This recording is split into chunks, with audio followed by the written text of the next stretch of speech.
ये बात मैं बहुत दफ़ा कह चुकी हूँ कि हम औरतों की आधी ज़िंदगी गुज़रती है किचन के कामों में और किचन के अंदर।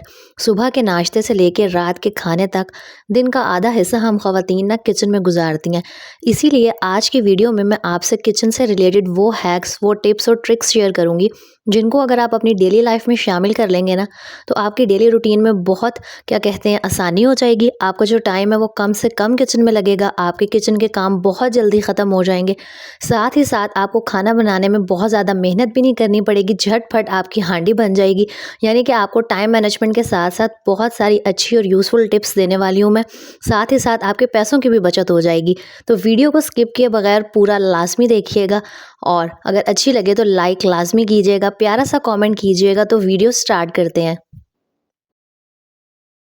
यहाँ पर जी सुबह हो गई थी और सुबह होते ही मैं आ गई थी किचन के अंदर और आजकल सर्दी काफ़ी ज़्यादा हो गई है। अचानक से ना बहुत ज़्यादा ठंडी हवाएं चलने लग गई हैं, इसलिए मैंने सुबह-सुबह जर्सी पहन ली थी और यहाँ पर मैं अब सुबह नाश्ते की तैयारी करने लगी थी।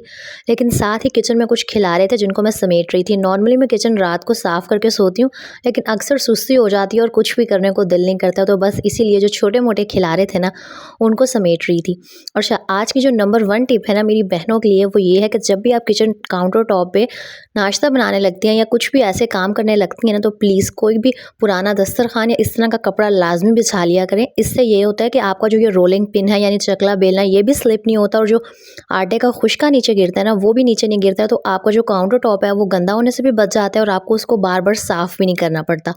इसके अलावा जब भी आप रोटियां बनाने से फ्री हो जाएं, तो अपना ये जो रोलिंग पिन है ना, इसको लाजमी एक दफ़ा अच्छी तरह साफ़ करके, बल्कि कोशिश किया करें कि धो के रखें। मेरी आदत है कि मैं रात को ये जो रोलिंग पिन है इसे धो के रख लेती हूँ, इसलिए यहाँ पर नाश्ते से फ्री होने के बाद सिर्फ इसको मैंने कपड़े से साफ़ किया था। अगर आप इन छोटी-छोटी हैबिट्स को अपनी डेली लाइफ का हिस्सा बना लेंगी ना, तो ट्रस्ट मी आपको ज़हनी सुकून तो मिलेगा ही, साथ ही जो आपका बहुत सारा टाइम क्लीनिंग पे लगता था ना, उसमें भी आपकी काफ़ी हद तक कमी हो जाएगी। टिप नंबर 2 ये है कि जब भी आप सिंक में कोई भी बर्तन धोने का काम करें या गोश्त धोना हो, चिकन धोना हो, कुछ भी धोना हो ना, तो जो भी आप बास्केट अपने पास रखती हैं गोश्त को रखने के लिए, तो उसके नीचे एक प्लेट लाजमी रखा करें, क्योंकि अगर आप प्लेट नहीं रखेंगी ना, तो जो सारा गोश्त का पानी है वो शेल्फ पे निकल के जाएगा और फिर आपको शेल्फ साफ़ करनी पड़ेगी। इसी तरह जब आप चिकन लेके आती हैं ना, तो चिकन को इस तरह बॉक्सेस में डाल के रखा करें। इस तरह जब हमें ज़रूरत होती है तो हम एक बॉक्स निकालते हैं, फ़ौरन उसको हम डीफ्रॉस्ट करते हैं और ईजिली हम उसे कुक कर लेते हैं। अगर आप सारा चिकन एक साथ रख देंगी ना, तो जब आपको पकाने के लिए गोश्त की ज़रूरत होगी, तो आपको सारा 1 किलो या 2 किलो जितना भी चिकन होगा उसे डीफ्रॉस्ट करना पड़ेगा। बहुत सारी मेहनत लगेगी और बहुत सारा टाइम भी लग जाएगा। तो इसीलिए पहले ही उन्हें बॉक्सेस में रखें, ताकि जब भी आपको ज़रूरत हो आप चिकन को निकालें, उस एक बॉक्स के गोश्त को डीफ्रॉस्ट करें। और मैंने आपको डीफ्रॉस्टिंग का तरीका भी बताया था कि गोश्त को नमक लगा देंगी तो वो 1 से 2 मिनट में फ़ौरन अलग हो जाएगा। इस तरह की छोटी-छोटी हैबिट्स को अपनाने से आपकी डेली लाइफ बहुत ईज़ी हो जाएगी। नेक्स्ट स्टेप भी किचन से रिलेटेड है। सब्जियां हम सबके घरों में आती हैं, लेकिन अक्सर हम ये करते हैं कि अपनी सुस्ती की वजह से ना सब्जियों को शॉपर में ही रहने देते हैं, जिसका नतीजा ये निकलता है कि जो भी सब्ज़ी आती है वो बहुत जल्दी ख़राब हो जाती है। वेजिटेबल्स एक ऐसी चीज़ है जो बहुत जल्दी ख़राब होती हैं, ख़ासकर टमाटर, खीरे। तो जैसे कि आपके घर सब्ज़ी आए ना, तो सबसे पहले काम आपने ये करना है कि उन्हें शॉपर से निकाल के ना धो के रख लेना है। इस तरह जो आपकी वेजिटेबल्स हैं ना, वो जल्दी ख़राब नहीं होंगी और आपके पैसे भी वेस्ट नहीं होंगे। यहाँ पर मैंने टमाटर ख़रीदे थे, बल्कि मेरे हस्बैंड लेके आए थे, तो मैंने इन्हें फ़ौरन धो के बास्केट में रख लिया था। 5-10 मिनट इन वेजिटेबल्स का पानी आप अच्छी तरह से निचोड़ने दें। उसके बाद जब इनका अच्छी तरह से पानी निकल जाए, तो जिस तरह भी आप इन्हें स्टोर करती हैं, आप इनको शॉपर्स में डाल के, ज़िप-लॉक बैग्स में डाल के स्टोर कर सकती हैं। आजकल ना मटर थोड़े से सस्ते हो रहे हैं, वैसे आगे जाके जनवरी-फ़ेब में और सस्ते हो जाएंगे, लेकिन उस इंतज़ार में रहने से बेहतर है कि अगर अभी आपको मटर सस्ते मिल रहे हैं ना, तो इस तरह से मटर लेके आप इन्हें भी ईज़िली फ्रीज़ कर सकती हैं। सर्दियों में मटर पुलाव बहुत अच्छा लगता है, तो जब मटर इस तरह फ्रिज में छिले हुए होते हैं ना, तो ईज़िली आप इन्हें जब भी ज़रूरत होती है निकाल के पका लेते हैं। मटर का छिलका उतारने में, उन्हें छीलने में, मटर निकालने में काफ़ी सारा टाइम लगता है। अगर इस तरह आप मटर को फ्रीज़ करके रख लेंगे, तो जब भी आपको ज़रूरत होगी ना, आप इन्हें ऑन द स्पॉट फ्रिज से या फ्रीज़र से निकालें और अपनी हांडी में यूज़ कर लें। जैसे आजकल मैकरोनी में, मटर पुलाव में और भी बहुत सारी चीज़ों में आप मटर को बहुत ईज़िली यूज़ कर सकते हैं। और मैं मटर इस तरह से फ्रीज़ करती हूँ कि नीचे किचन टॉवल रख के उसके ऊपर सारे मटर डाल दिए मटर डाल दिए और ऊपर ये जो क्लिंग रैप होता है ना, ये बहुत काम का होता है। इससे आपने अच्छी तरह से इसको एयर टाइट कर देना है और इस कंटेनर को आपने एयर टाइट करके ऊपर से लिड लगा के फ्रीज़र में रख देना है। आपके मटर 2 से 3 महीने बिल्कुल भी ख़राब नहीं होंगे और इन्हें आप ईज़िली यूज़ कर सकेंगे जब भी आपको ज़रूरत होगी। नेक्स्ट टिप है टोमेटोज़ यानी टमाटरों से रिलेटेड। टमाटर एक ऐसी चीज़ है जो हमारी हर हांडी का बहुत इंपॉर्टेंट हिस्सा है। हर चीज़ में हमें टमाटर यूज़ करने पड़ते हैं। तो अगर तो आप टमाटरों को लंबे अरसे के लिए स्टोर करना चाहती हैं ना, तो सिंपली इनको आप ज़िप-लॉक बैग्स में डाल के फ्रीज़र में रख सकती हैं। या मैं तो ऐसे करती हूँ कि जो ये फ्रीज़र की साइड वाली जगहें होती हैं ना, जो रैक से बने होते हैं, उसके अंदर भी अगर आप टमाटर ऐसे ही रख देंगी ना, मतलब खुले बगैर किसी चीज़ में डाले, तो भी आपके टमाटर बहुत लंबे अरसे के लिए चल जाएँगे।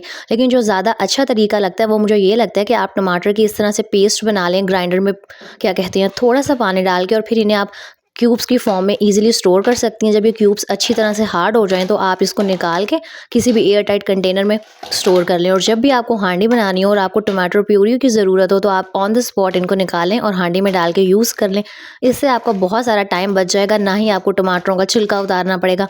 छिलका तो हम नहीं उतारते, लेकिन ग्राइंड करने में और इन सारी काम-झाम में बहुत सारा टाइम लग जाता है। तो अगर आप इन हैबिट्स को फ़ॉलो करेंगी तो आपकी हांडी बहुत फटाफट बन जाएगी। नेक्स्ट टिप है लेमन, नींबू को स्टोर करने के हवाले से। लेमन भी हम काफ़ी सारी चीज़ों में यूज़ कर रहे होते हैं, लेकिन मसला ये होता है कि ये बहुत जल्दी ख़राब हो जाते हैं। तो इनको स्टोर करने का एक तरीका तो ये है कि आप कोई भी ग्लास जार, शीशे का कंटेनर ले लें और इसके अंदर नींबू डालें और इसके अंदर पानी ऐड करके इन्हें एयर टाइट करके फ्रिज में स्टोर कर लें। तो ये 15-20 दिन, इनफैक्ट 1 महीने तक भी सही रहेंगे। यहाँ पर मेरे पास कोई बड़ा ग्लास जार नहीं था, इसलिए मैं आपको छोटे वाले ग्लास जार में इनको ऐड करके दिखा रही हूँ।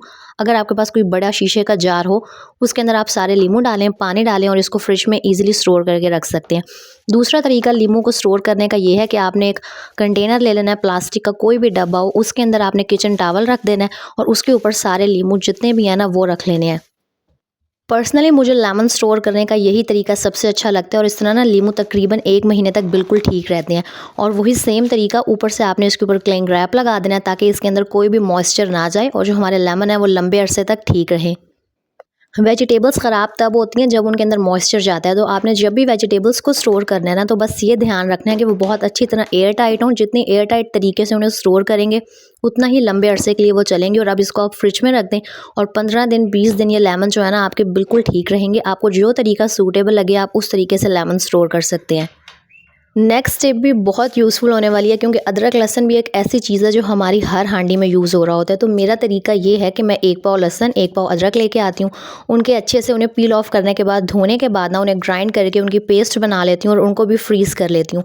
ये सारी चीज़ें वो बता रही हूँ मैं आपको जो हमें पता होती हैं शायद, या हम अपनी सुस्ती की वजह से, लेज़ीनेस की वजह से फ़ॉलो नहीं कर रहे होते। अगर आपके बच्चे छोटे हैं ना, तो मुझे पता है कि छोटे बच्चे बहुत तंग करते हैं, और अगर आपके पास कोई हेल्प नहीं है तो फिर तो और मसला हो जाता है। यानी आपने घर के काम सारे खुद मैनेज करने हैं।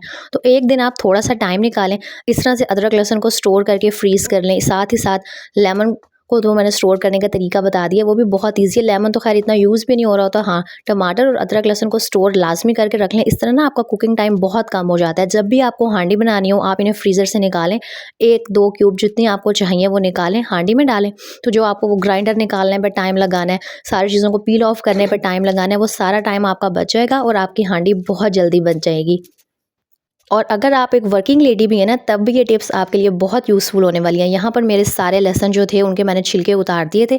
और एक और हैबिट, हम अक्सर ना, ये जब लहसुन के छिलके होते हैं ये वो बहुत ज़्यादा इधर-उधर उड़ते हैं। तो जैसे ही आप लहसुन को पील ऑफ करें ना, तो इनके छिलके फ़ौरन आप एक शॉपर में डालें और इसके अंदर इसको अच्छी तरह से पैक करके फिर कहीं पर फेंकें। क्योंकि इनके छिलके एक ऐसी चीज़ है कि हल्की सी हवा आती है और ये सारी जगह पर फैल जाती हैं। काम को ना साथ-साथ समेटने की आदत भी होनी चाहिए, वरना फिर हमारा बहुत सारा टाइम सफाई पर भी लग जाता है। अब यहाँ पर मैंने अदरक लहसुन के अंदर थोड़ा-सा ऑयल ऐड किया था और बिल्कुल थोड़ा-सा पानी डाला था, और इसको मैं अच्छी तरह से ग्राइंड कर लूँगी। बाज़ार से वो जो जार मिलते हैं ना अदरक लहसुन की पेस्ट के, वो काफ़ी एक्सपेंसिव आ जाते हैं। अगर आप इस तरह से अदरक लहसुन की पेस्ट को फ्रीज़ कर लेंगी ना, तो आपके बहुत सारे पैसे भी बच जाएँगे। तो पैसों के साथ टाइम की भी बचत हो जाएगी, मतलब डबल फ़ायदा होने वाला है आपको। और अगर आपने इन्हें क्यूब्स की फॉर्म में स्टोर करना है, तो जितना आप एक टाइम की हांडी में अदरक लहसुन डालती हैं ना, आपने उसी चम्मच से क्यूब में ऐड करना है, ताकि आप नॉर्मली जब मैं हांडी बनाती हूँ ना, तो मेरी एक टाइम की हांडी में ये जो 1 टीस्पून आपको नज़र आ रही है, ये मैं भर के अदरक लहसुन की पेस्ट ऐड करती हूँ। इस तरह मैं क्यूब्स में भी ना 1 टीस्पून ही भर के ऐड कर रही थी। इस तरह जब भी मुझे हांडी में डालने की ज़रूरत होगी, मैं 1 क्यूब निकालूंगी और उसको हांडी में ऐड कर दूंगी।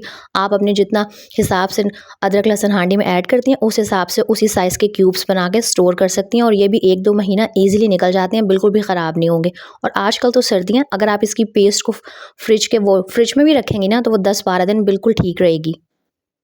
ये वाली टिप मैं शायद पहले भी शेयर कर चुकी हूँ कि सर्दियों में ना बहुत ज़्यादा गैस की लोड शेडिंग हो जाती है, इसलिए मैंने भी एलपीजी यूज़ करना स्टार्ट कर दिया। अब सिलेंडर भरवाने के पैसे लगते हैं, तो कोशिश करनी चाहिए कि जितना हम कम से कम सिलेंडर को यूज़ करें उतनी क्या कहते हैं अच्छी बात है। तो आज मुझे आलू भी बॉयल करने थे और चिकन को भी बॉयल करना था, तो मैंने आलूओं को बहुत अच्छी तरह रगड़ के सूबी से धोया था। तो अब मैं एट अ टाइम ना एक ही वक्त में कुकर के अंदर चिकन भी बॉयल कर लूँगी और आलू भी बॉयल कर लूँगी। इस तरह मेरा कुकिंग टाइम भी कम लगेगा और साथ ही मेरी गैस की भी बचत हो जाएगी। और कोशिश किया करें कि जब भी आप कुकर में कुछ पकाएं या जब भी हांडी बनाएं ना, तो उसमें गर्म पानी ऐड किया करें। इस तरह भी आपका जो कुकिंग टाइम है ना वो काफ़ी कम हो जाता है और आपकी जो गैस है वो कम से कम यूज़ होती है। यही थी जो टिप्स, उम्मीद है जो आपको पसंद आई होंगी। और यहाँ पर ये जो आपको चिकन फ्राइड राइस नज़र आ रहे हैं, ये मेरी एक बहुत ही प्यारी सब्सक्राइबर हैं कहकशा, उन्होंने मुझे भेजे थे। वो मेरे नेबर्स में ही रहती हैं। तो कहकशा, मुझे आपके चावल बहुत अच्छे लगे थे। मुझे नॉर्मली फ्राइड राइस अच्छे नहीं लगते, लेकिन ये बहुत अच्छे बने हुए थे, तो थैंक यू सो मच। आज की वीडियो बहुत छोटी सी थी, लेकिन आपके साथ सारी वो टिप्स शेयर की हैं जो मुझे उम्मीद है आपकी डेली लाइफ में आपके लिए बहुत हेल्पफुल होंगी। अगर आप एक वर्किंग मदर हैं तब भी, और अगर आप एक हाउसवाइफ हैं तब भी। वीडियो अच्छी लगी हो तो लाइक कीजिएगा, कमेंट कीजिएगा। नेक्स्ट वीडियो में मिलेंगे। अपना बहुत सारा ख्याल रखिएगा। अल्लाह हाफिज़।